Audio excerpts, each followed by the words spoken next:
دنیا کے اندر امریکہ سے لے کر اس وقت ہمارے ملک کے پارلیمنٹ تک جتنے بھی بل بن رہے ہیں، قوانین بن رہے ہیں، یہ ہمیں جگانے کے لیے بن رہے ہیں، اور یہ خدا کی طرف سے جگانے کا آخری موقع ہے۔ سن لو، کان کھول کر سن لو، خدا کی طرف سے ہم جیسے غافلوں کو جگانے کا یہ آخری موقع ہے۔ اگر اب نہیں جاگو گے تو پھر آئندہ جاگنے کے امکانات بہت کم ہیں۔ پھر جگانے کے لیے دو حضرات آئیں گے، جن میں سے ایک کا نام حضرت مہدی ہوگا، ایک کا نام حضرت عیسیٰ ہوگا۔ بس اس موقع کے اور ان کے آنے کے بیچ میں کوئی موقع نہیں ہے۔ اب وہ بھی حضرت مہدی آئیں گے، سو حیدرآباد میں آگے کہتے نا نہیں آئے، آگے بول کر بنگلور میں بڑا چلتا ہے، پڑھے لکھے لوگ سب ہے نا ان کے پیچھے پڑے ہوئے۔ شکیل بن حنیف کا فتنہ، فیاضی کا فتنہ، ہمارے نوجوان اللہ اکبر ان کو کیا سمجھ بیٹھے ہیں؟ مہدی سے ان جو دعویٰ کرتے ہیں قبول۔ کھانے میں ایک مولانا فرما رہے تھے، وہ تو خدائی دعویٰ کرنے کے قریب تک پہنچا ہوا ہے، اب اسے بھی تسلیم کرنے کے مومنٹ میں آ چکے ہیں۔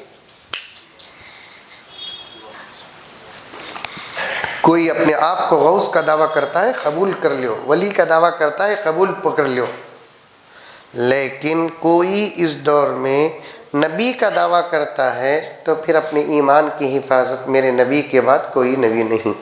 حضرت عیسیٰ آئیں گے، عیسیٰ ہونے کا دعویٰ کر رہا ہے، اس کا دعویٰ وہیں باطل ہو جاتا ہے، کیونکہ عیسیٰ کی اماں کا نام مریم، اس مریم کے پیٹ سے پیدا ہونے والا جو بچہ تھا وہی عیسیٰ تھا، اور عیسیٰ کی خاص بات یہ ہے کہ ان کے ابا نہیں تھے۔ اب اگر کوئی عیسیٰ ہونے کا دعویٰ کرتا ہے تو اس کا باپ ہے کہ نہیں ہے؟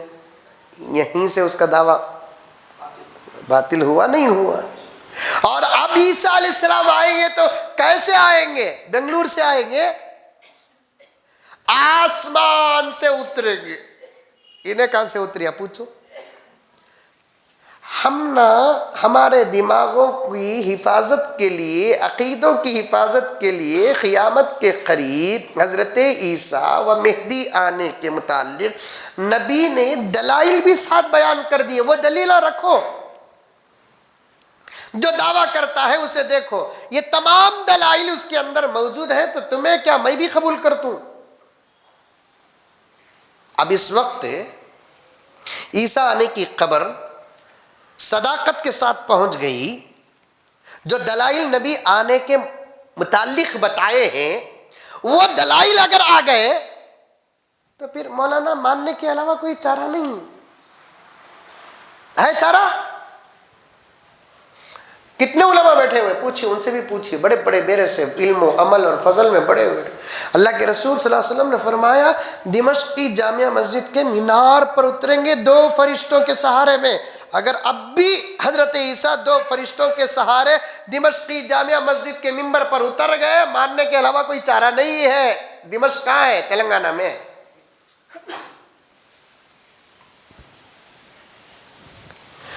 وقت تک بتا دیے اللہ کے رسول صلی اللہ علیہ وسلم کہ عیسیٰ علیہ السلام کے اترنے کا وقت کیا ہوگا؟ قریب مغرب کا۔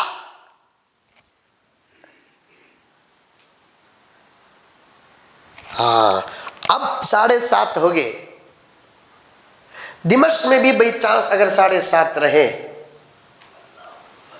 نہیں مانیں گے، کیونکہ نبی نے فرما دیا مغرب سے پہلے اتریں گے۔ قسم اللہ کی، بعد اترنے والا بھی عیسیٰ نہیں، بہت پہلے اترنے والا بھی عیسیٰ نہیں۔ نبی بول دیے تو بول دیے، ہو گیا قصہ ختم۔ رسی میں پکڑ لے کر اترے ہوں تب بھی نہیں، 2 فرشتوں کے سہارے اتریں گے، کاندھوں پہ، فرشتوں کے کاندھوں پہ ہاتھ ہوگا، ایسے بتائے پیغمبر صلی اللہ علیہ وسلم، جیسے ایک دوست 2 دوستوں کے کاندھوں میں ہاتھ ڈالتا ہوا کبھی کبھار پیار و محبت سے چلتا ہے، یہ انداز نبی نے بتایا۔ نوجوانوں ذرا اسے تو سنو، تمہیں ماننے سے پہلے علماء حق سے آ کر پوچھو کہ حضرت عیسیٰ کون، کیسے؟ جمال الوجود ذكر الإله وتصفو